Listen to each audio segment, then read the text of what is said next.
لفرمود صحيحكاني بيغمري خوا الله عليه وسلم چیرۆکی ئەم شەومان خوای پەروەردگار لە قورئان بۆمانی تۆمار کردووە و پێغەمبەری خوا عليه الصلاة والسلام بۆمانی باس کردووە فرمودەکە صحیحە و لە صحیحی مسلم هاتووە و باسی دەکەین إن شاء الله و کۆمەڵی فەوایدی لێ دەرەکەین. ئەم قسەیەش بەوە مەشهورە قصي ساحر وغلام ياخذ أصحاب الأخدود. أصحاب الأخدود چیرۆکی هاوڵانی چاڵەکە با بزانین چێوە بیخوێنینەوە و کۆمەڵە فەوایدی لێ دەرکەین. پێغەمبەری خوا فەرمی عليه الصلاة والسلام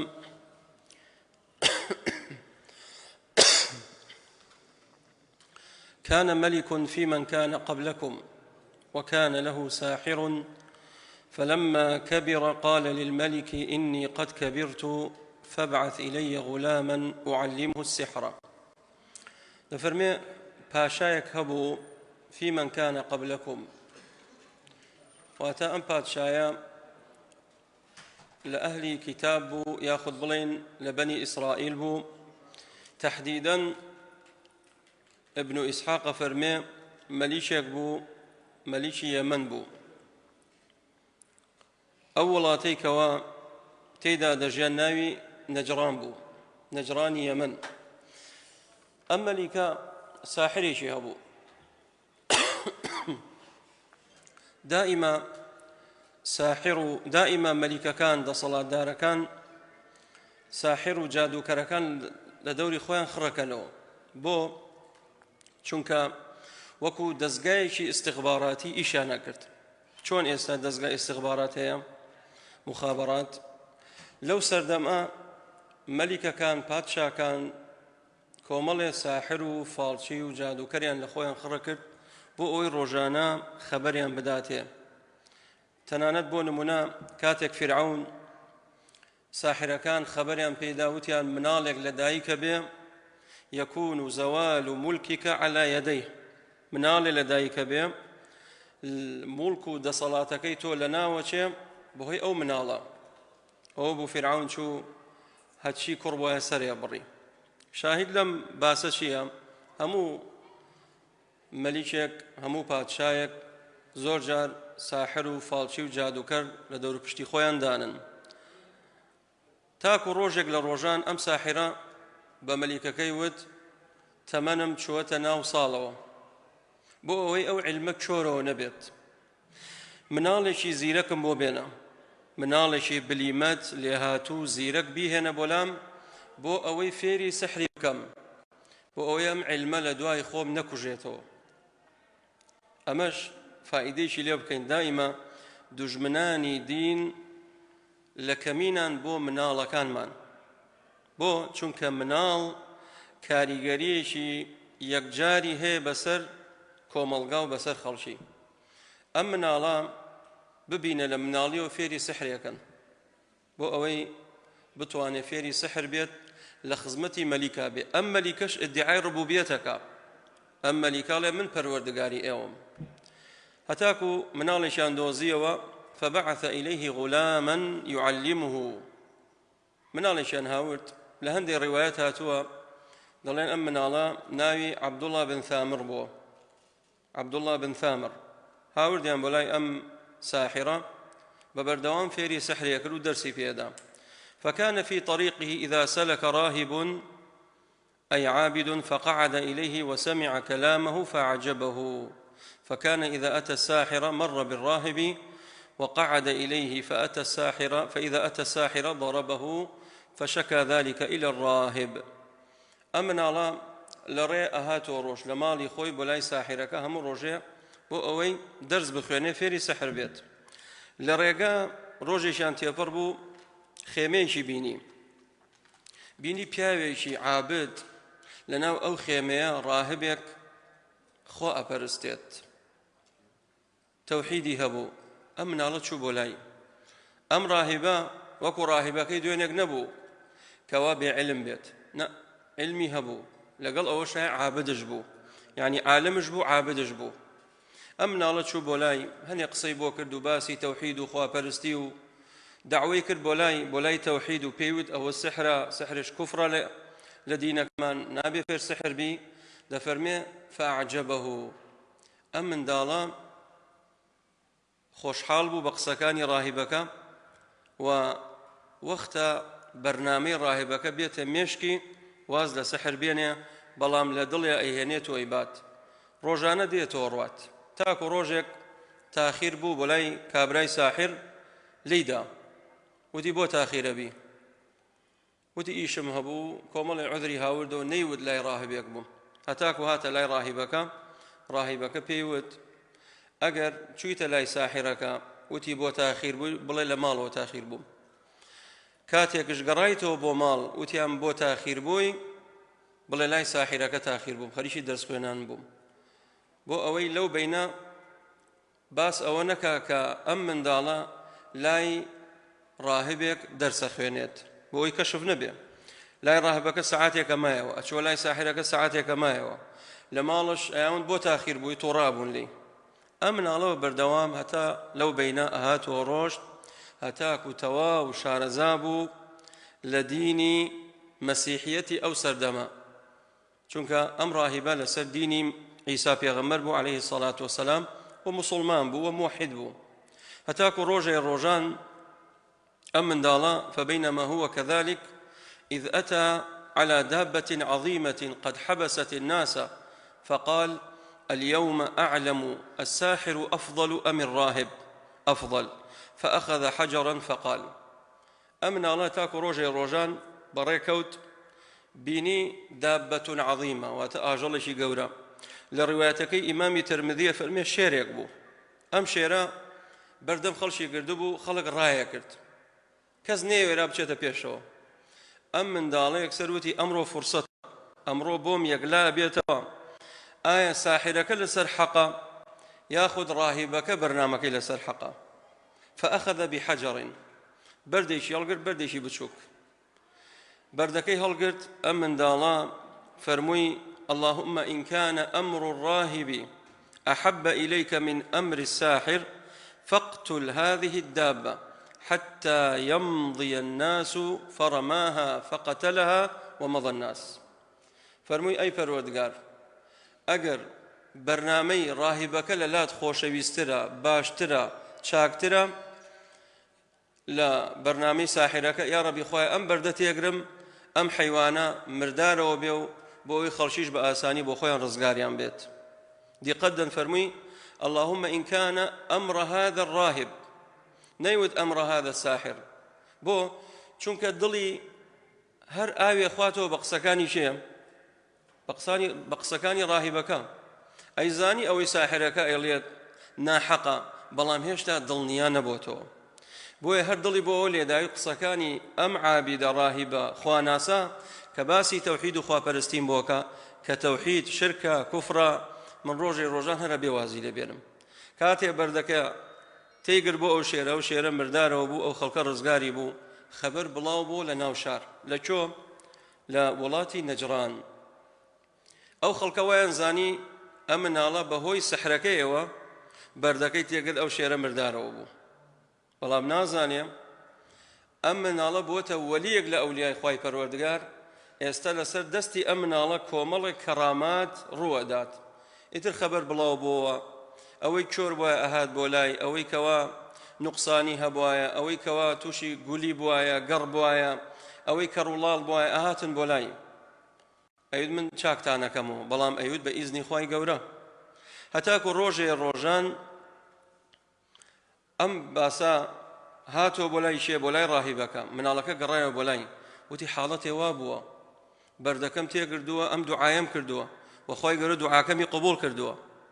ڕاهیبەکە فەرمووی ئەی بونەی ئەنتە اليوم ئەفضل منی، تۆ ئەمڕۆ لە من باشتری.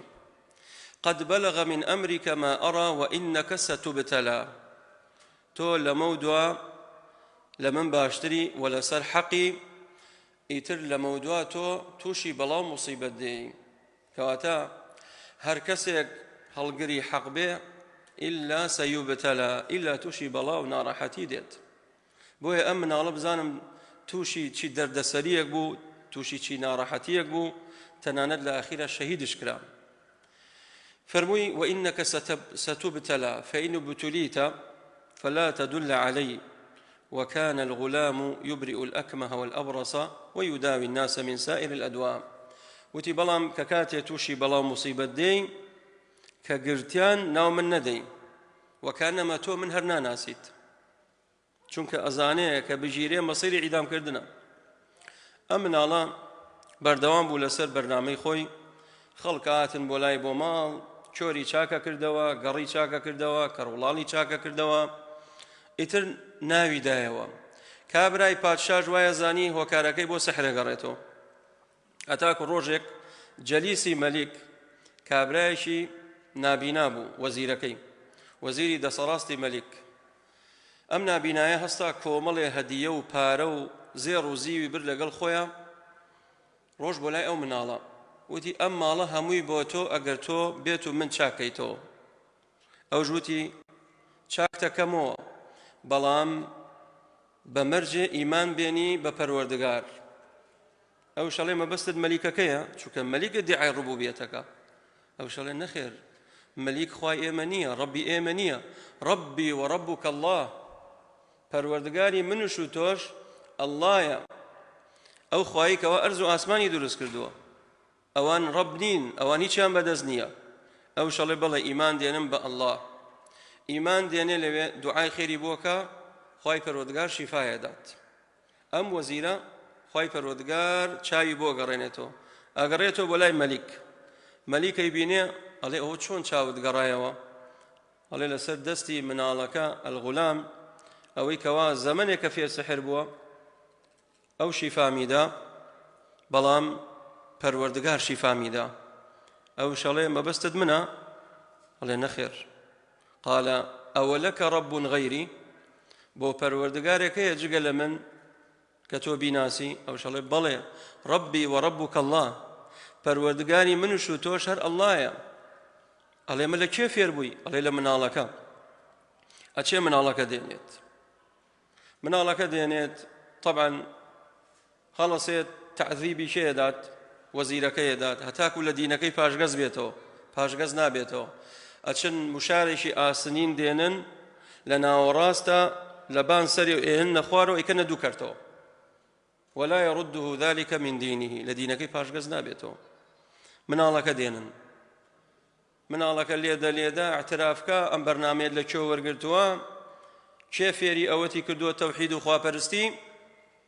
فدل على راهب، اعترافك الله فلان راهب وفلان عابد مني فير أم برنامج كذا أم منهج كذا وأش حقا تحملناك من الله غلامة أشن راهبك دينن، راهبكش دينن اعترافك الله بلى أو دين حقك و پیغمبر عیسی لسر بوا و ایم مسلمانین تو پروردگار نید، پروردگار ایم پروردگاری ارض و آسمانه، به هیچ شویک تو خوانید. اوش لنتیجه او شهید کریتو با آسن ای کنه دو کرتوا با مشارکی آسنین. من الله که امینت. من الله ملیک پیاله بگره ولدینکت. پاشگز برو. الله پاشگز نابمو. حالا سیم مفرزه بانکا لدارو دستکی.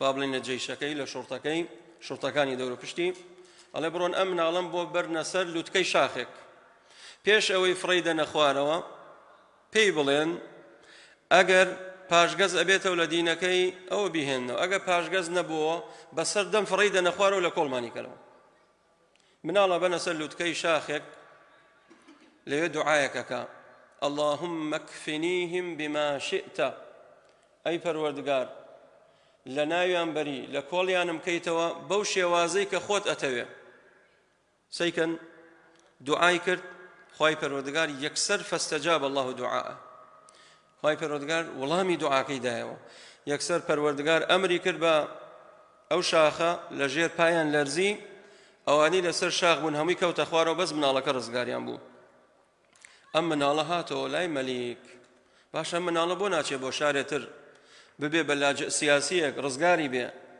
ناڕوا بۆ دێتەوە بۆ لای مەلیک پەیامی پێیە دەیەوێ خوای پەروەردگار لە ڕێگای ئەم منداڵە ئومەتێک لەسەر دەستی مسلمان بێت کە شاری نەجران هەر هەمویان بەیەکەوە مسلمانە بن.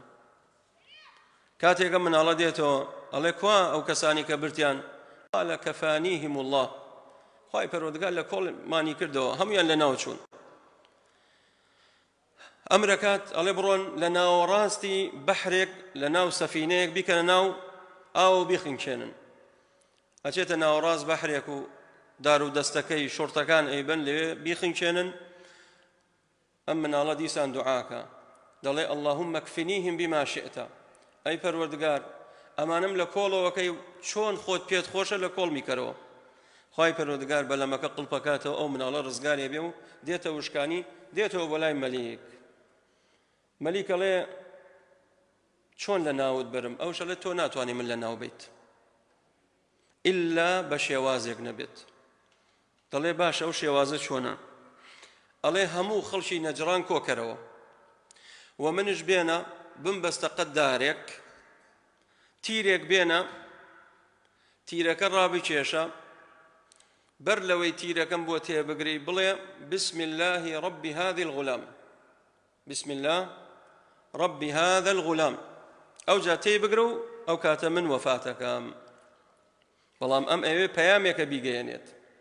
کاتێ خەڵکی کۆکاتەوە لە دارێ ئەیبەستنەوە و هەموو خەڵک وەستاوە تیرەکە ڕاکێشێڵێ بسم الله رب هذا الغلام کە تیرەکە تێگرێ یەکسەر دێ تیرەکە ئەلێرەیەدا ئەمە سدغی پێوترێ یعنی لە نێوان چاو و ئەم نەرمایی جۆچک ئەلەو بەینە پێوتێ ئەسدغ ئەلێرەیەدا یەکسەر ئەم مناڵە وەفاتەکات. ئەوەی لەوێ وەستاوە هەر هەمویان بەیەک دەنگ هاوارەکەن ئەڵێن آمنا برب الغلام آمنا برب الغلام آمنا برب الغلام هەمویان ئیمان دێنن. ئەو جا وەزیرەکانی دەورە پشتی مەلیک گوتیان تۆ چیت کرد؟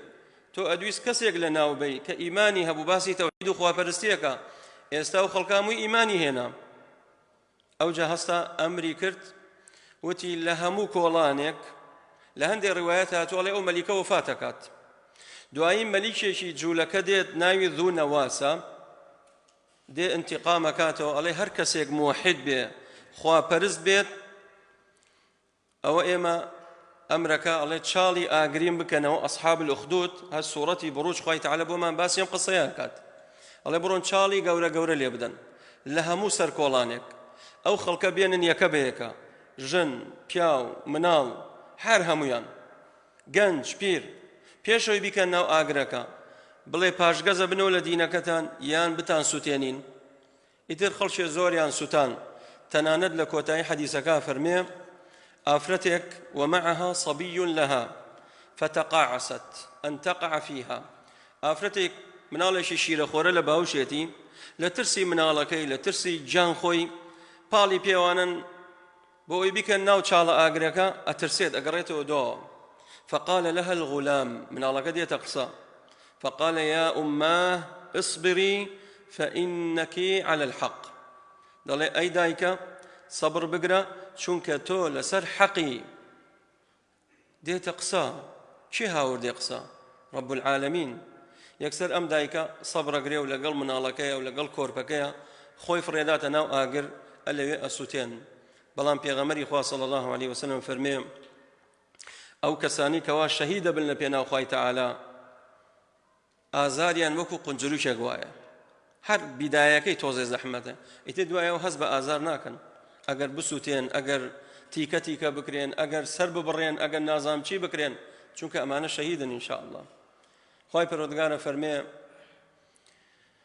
قتل أصحاب الأخدود بەکوشتن لعنەتیان لێبێ أصحاب الأخدود ئەوانی کەوا ئەو چاڵە گەورەیان لێدا ئاگریان تێبەردا و خەڵکیان سووتان النار ذات الوقود إذ هم عليها قعود وهم على ما يفعلون بالمؤمنين شهود وما نقموا منهم باشا ما جريميان تشيبوا أمانيان سوتان إلا أن يؤمنوا بالله العزيز الحميد بس أونا إيمانيا بتاكو تنهاي خواهبو توحيد خوايا هبو إيمانيا بسحر وجادو أوشتانا نبو وإيمانيا بو نبو كوا ربي كبير جقل خواي پروردگار وما نقموا منهم إلا أن يؤمنوا بالله العزيز الحميد الذي له ملك السماوات والأرض والله على كل شيء شهيد إن الذين فتنوا المؤمنين والمؤمنات أواني أو كاريان كلا بيباوران ثم لم يتوبوا أجر توبنكن سيكن مرحمتي خواي پروردگارش لقل أو جريمة قوريان كردو خواي پروردگار فرمي استاج بابي توبة دا نخراوا أجر بيتو بقرين ولو برنامج كفريان خواي قورليان خوش به أولئك لهم عذاب جهنم ولهم عذاب الحريق عذاب سزاي سوتينريان بو آماده كراوا ايو كساني كوا سوتان لباورداران لموحدكان إن الذين آمنوا وعملوا الصالحات أولئك لهم جنات تجري من تحتها الأنهار خالدين فيها بهتها لنا يا منتو ذلك الفوز الكبير براستي فوزي حقيقي وبردنوي حقيقي وقورا أمانبون كبدستيان هنا كواتا إما النصر وإما الشهادة هردوكي فوزا يان أوتا سركون بسر دجمن أميان سرفرازية وفلاح وكامرانية وخوشحالية يان أوتا بشهيدي خواي پروردگار أدباته ولاي خوي أمشيان هسر برزية آخر خال برا كان استفادة بكين لم قصيان ببينا